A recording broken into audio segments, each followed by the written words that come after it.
Back on this D15 Martin again today. If you remember on the last video, we shaved the bridge down, okay? Shaved quite a lot off of it too. I still got to ream these holes out yet. Man, it's just been so much shit going on, life going through. I'll tell you, if the world went any faster than what it does, it'd sling me right off.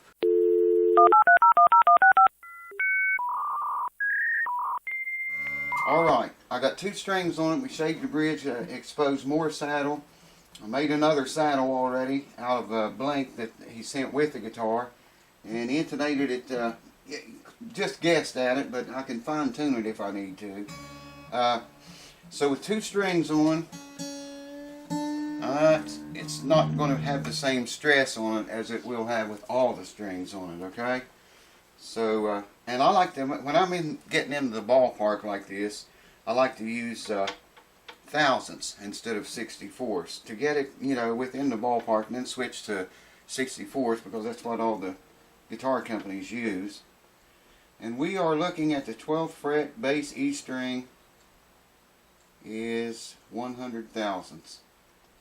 We'd like to see that at about 80. Roughly 80 or a little bit more than that. So now we know we want to drop that from 100 to 80. That's a difference of 20,000. So that tells me, let's see what that tells me we got to take twice that amount off of the bottom of the saddle. If you want, I've said this a million times, but I'll say it again. Whatever you want your strings to come down, double that has to be taken off the bottom of the saddle. Okay, so like right here again, 100 thousandths dead on the money, and we'd like to see 80. I'm going to leave a little bit of room for play there. That's a difference of 40 thousandths we need to take off. It's a difference of 20,000. So we need to take 40 off. I'm probably going to take about 35 off because we don't have all the strings on it, remember? And with all the strings on, the stress is going to change, and you know, I'll have to do it again, I'm sure, but that's okay, because you know, if you remove too much, you're screwed. You can't put it back on there. So better to save a little room for error there. So that's what I'm going to do. I'm going to take the saddle out, sand it down. I may or may not show you that. Probably won't waste the time. Here comes Q. A video. No, I got a lot of videos doing it. I'm going to take the saddle out, mark it, and take 35 thousandths off the bottom of the saddle. Hold on. So I got it marked at 35 thousandths. You probably can't see that too well. I got the camera far away and zoomed in.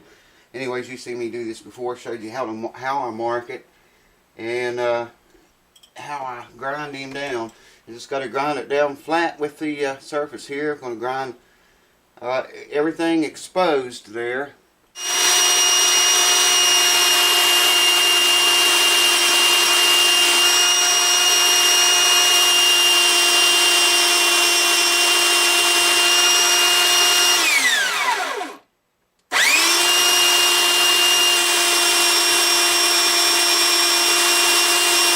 By the way, got to ream these holes out. I mentioned that, I think, on the other video. It don't take very long with this reamer I have. You don't want those pins going down in there. I got them laid out here in the order they go too. You just want them to go in almost up to that ring around the end of them. Not quite. You can see how they go in there. Now, these two are not reamed yet. You can see how the pin sticks up. You want it to go in almost to that very first ring. You do not want to overshoot this. There we go, that's perfect. And we'll get this puppy a couple of times and try it over to the pin. And there we go. Excellent. Alright, I've got 38 thousandths here, and that's what I took off from the bottom of the saddle. And we should be very, very close to 80 thousandths now. Man, I always pick that thing up wrong every time. Somebody said put nail polish or color at one side, but you know, like now I need thousandths. You know, pick it up and have 64ths. If I need 64ths, it'd be on inches or some crap. Alright, let's Boy, we are, I'm glad I didn't take 40 off. Yeah, we are exactly very, very close to 80 thousandths. Very close to that. Of course, like I say, under full string tension, that's going to change. Before I do that, though, I'm going to take the strings back off. I know I have to do that saddle again. Take the strings back off. I'm going to polish these frets and stuff, and linseed oil the board and the bridge. So hold on, let's get geared up for that. I got lots of videos of me showing you how I do this. I'm using the semi-chrome polish there. There's Old Faithful, new tubes. Anyways, use semi-chrome polish, half inch. There's what the box looks like. That stuff's good for everything. And I did down to and including the 5th fret. Now I wanted to get this and show you if you can see how much shinier those frets are. From this fret down, they're really tarnished in yellow. Haven't done these down here yet. But look at the difference in that. There is the last one I did, the one in the very center of your screen. And there's where I want to start next. But you can see what how that stuff is nice, man. Boy, this is going to be beautiful when I get linseed oil on that rosewood. Anyways, I wanted to show you that. That's what's going on with the house. It never sleeps. Check out that fretboard, man, and those frets. That linseed really, man, that's just miracle salve. I've always said that. Look at that. I can make this guitar play a little bit better if I leveled the frets and then redid them, dressed them and stuff, but the owner didn't say anything about that, so they're not that bad. You can see, like I say, some of the frets up here looks like someone has flattened them before. They're kind of flat. They don't look as flat as they did. Probably have to put a macro lens on for you to see that. But they're a little, some of them, see there, that one's a little bit flat, looks like. That one.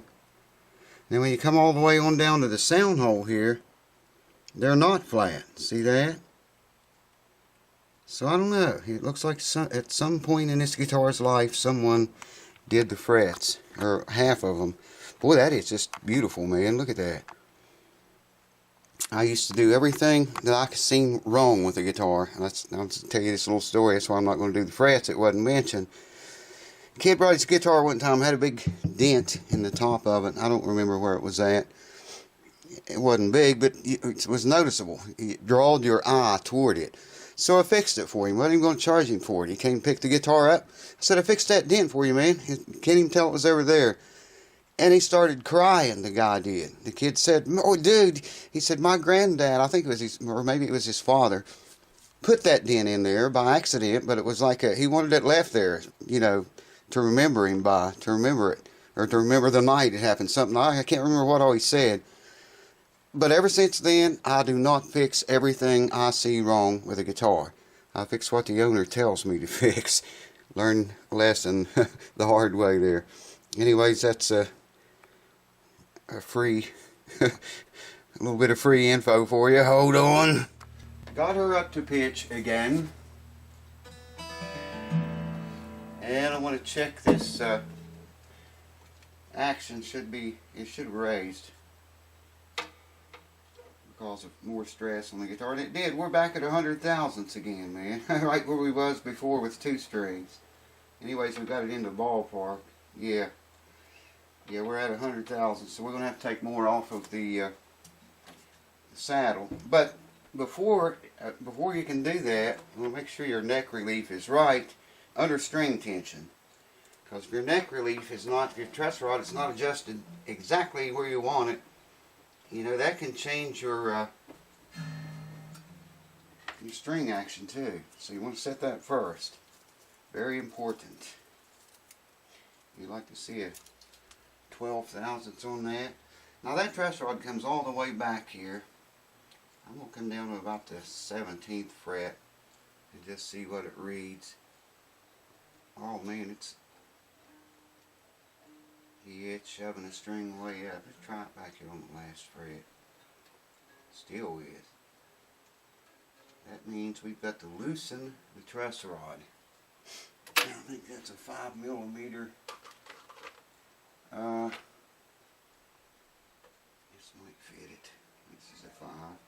Guess what it was. Oh man, I can't reach in there with this. Ah, crap. Hold on. Yep, 5mm it be. There's the wrench. Get in here. Now we know that we can loosen this truss rod under string tension. You don't ever want to tighten it under string tension. Okay, I'm just going to go about 1/8 of a turn with that puppy, and we check neck relief again. Let's see, that was on the last fret, so boy, that did it. Yeah, it might be just a tiny bit tight yet, but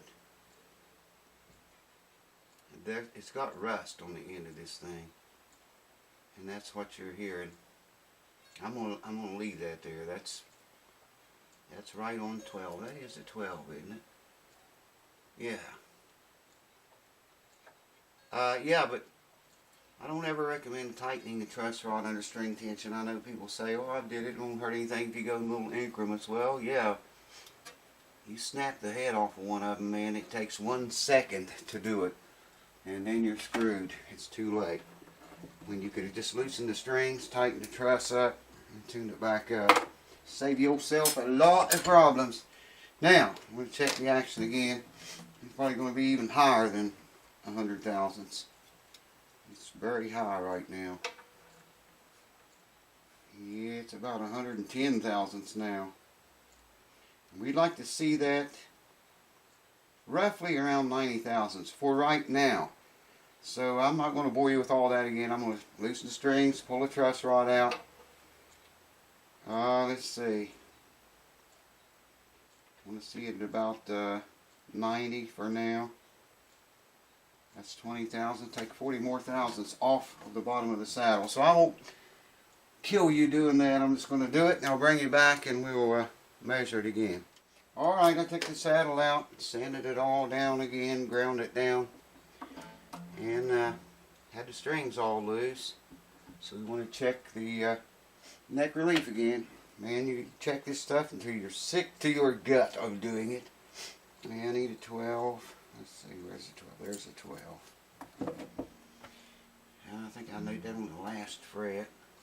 Just make sure it, it hasn't changed is what we want to do. Because we removed all of the relief, the string stress, and put it back on there. Some guitars will change when you do that. This one did not. It went right back to 12. Other than that rust on the end of the thing, man. Put a little semi-chrome polish on that. That's perfect. So we're still at 12. I'm going to check the nut action on this too, and set the intonation if it needs it. That's going to be on another video though. Alright, I have to take that saddle out and fine tune it now. Shit. Well, there we go. Oh wow, man. We're very close to 80 thousandths, maybe between 70 and 80 thousandths, I'm thinking. You can't see shit, can you? Sorry about that. Well, I gotta get under the light. Let's see what that is in 64s. I gotta look under the light. It is 6 64s and 4 64s on the high E. Dead on the money. Let's look at this again. Yeah, 6 64s on that, on the low E, and 4 64s down here on the high E to 12th fret. But like I said, I'm going to do one more video on this, and we'll check the intonation, set it if we need to. I want to work on that nut a little bit too. The nut action, let's see what it is. It's a little higher than I like. I like to, let's start with an 18. I'm sure it's more than 18. So here's 22. Let's just try that. It's a little more than 22 on that string. Very close to 22 on that one. Yeah, that needs to be a little bit lower. So that's for another video. That goes, it might be 22, I'm thinking. But, you know, we can make that play a lot easier than that. Bring it down to 16 to 18 thousandths. And it'll play way better than that. I haven't played it yet. Now that will chord, but hold on.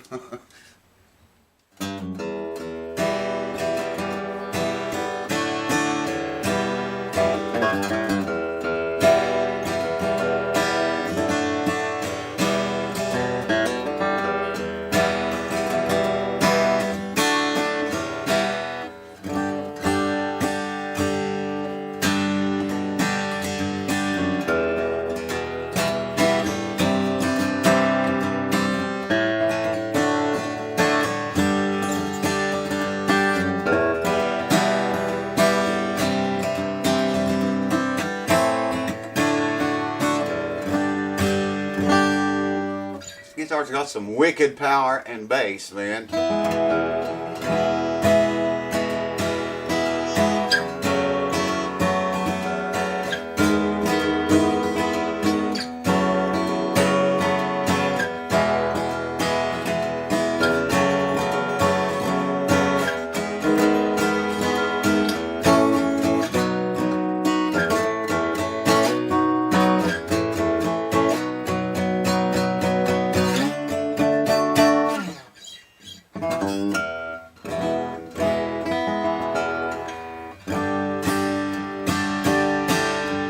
Not finished with it yet. That nut action's way too high for me. The action down here is nice, man. And we will check the intonation.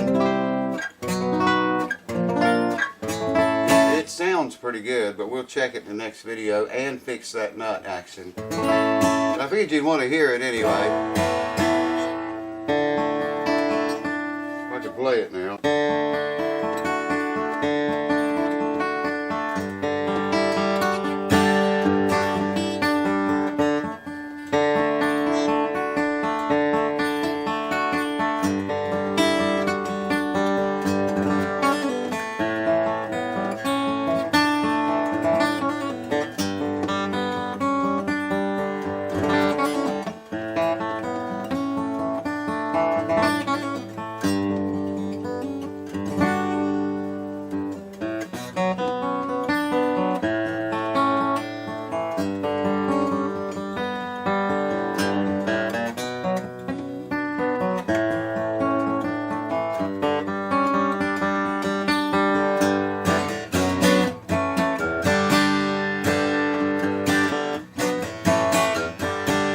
Nut action is just way too high for me. But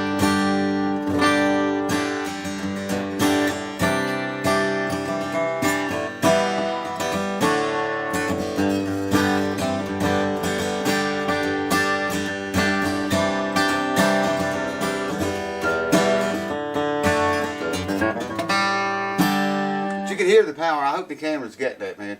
Guitar's got some wicked power to it. A lot of punch to it and a lot of bass. The action down here is really nice.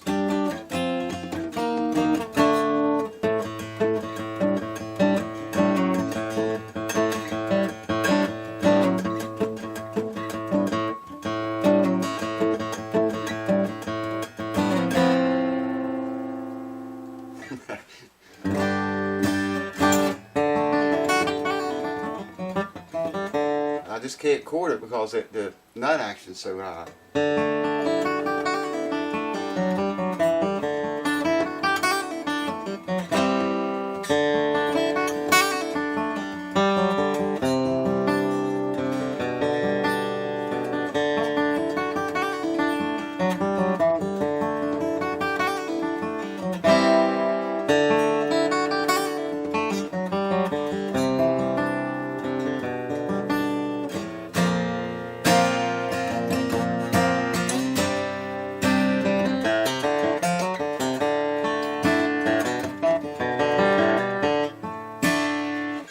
So there you have a little demo. I'll do a better demo once I get the nut action and the intonation set. But the intonation's not off very much. Have a look. You can see where I filed the saddle to make the intonation as close as possible. Still don't have a very high saddle in it. We're back down low to where we was, but look at the action though. The action's down low too. Really, really low. I doubt if you could see the nut action to tell, but it's like 22 thousandths. We're going to get that down 16 to 18 thousandths. Check the frets out in that fretboard, man. Isn't that fretboard just beautiful? Wow. I love the looks of that linseed, what linseed does to it. So that's what we're going to do on the next video. We'll lower the nut action. It's very hard to play up here close to the nut. When you get down in here, it actually gets very easy to play. But the next video, it'll be the last one on this, and I'll do you a lot better demo on it. We'll file that nut action down, lower it, maybe lower the, that was 6/64 on the bass side. It might be able to go down to 5/64 without leveling the frets and doing all that. So there you go, folks. I hope you enjoyed this little short series on this guitar. And it ain't over yet, so stay tuned. We're going to work on it some more. But I had to show you how it sounded. When I put strings on and hit that first chord, I was like, man, I got to show them. Thanks for watching. I'll see you very soon on the last video on this. Cheers to you.